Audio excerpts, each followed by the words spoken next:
ஆதியாகமம் 27:27 வாசிப்போம்.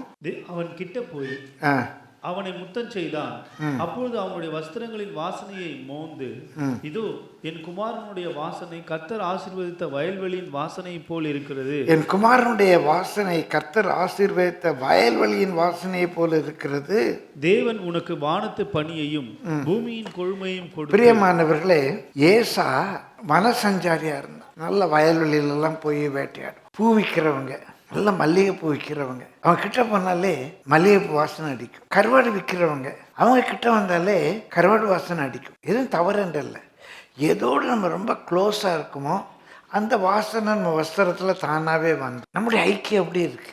என்ன ஆண்டவர் பார்க்கும்போது, என் குமாரன் ஆண்டவர் சொல்லணும், என் பையன் ராபர்ட் சைமன், அவன் வஸ்திரத்தில் வயல்வெளியின் வாசனை, ஊழியத்தின் வாசனை வீசுது. எனக்கு திருமணம் ஆகும்போது 25 வயது, அம்மாவுக்கு அப்போ 23. பிரியமானவர்களே, எனக்கு தெரிந்து பாஸ்டர் சுந்தரையா பிரசங்கம் பண்ணாத ஒரே ஒரு கல்யாணம் எங்கள் கல்யாணம் தான். கல்யாணத்தை சாலம்னைஸ் பண்ணார். இப்படி போனார், அந்த மேஜையில் கை வச்சுக்கிட்டார். இன்றைக்கும் எனக்கு அந்த சீன் நினைவு இருக்கு. இப்படி அடுத்த கையை உயர்த்தினார், எடுத்து கையை.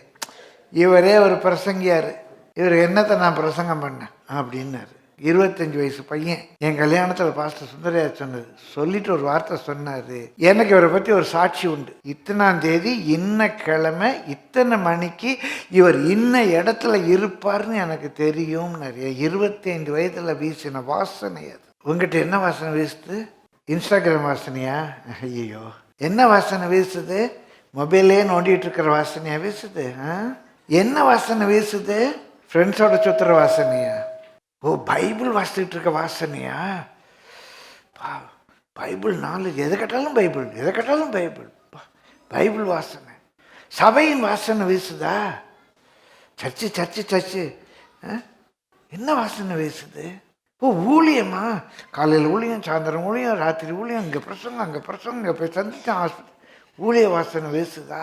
பிரியமானவர்களே, ஈசாக்கு முகர்ந்து பார்த்து தன்னுடைய மகனை ஆசீர்வதிப்பானே, ஆனால் என் தேவன் என்னை முகர்ந்து பார்த்து ஆசீர்வதியாமல் விடுவாரா?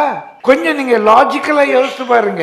நின்றுக்கிட்டு, உட்கார்ந்துக்கிட்டு, படுத்துக்கிட்டு நீ மொபைல் பார்த்துக்கிட்டே இரு, கர்த்தர் ஆசீர்வதிக்க முடியுமா? முடியாது. ஒரு கிடைக்கிற நேரமெல்லாம் வேத வசனத்தை தியானித்து கொண்டு கர்த்தர் ஆசீர்வதிக்காமல் விடுவாரா? நம்முடைய வாசனை வயல்வெளியின் வாசனையா இருக்கு.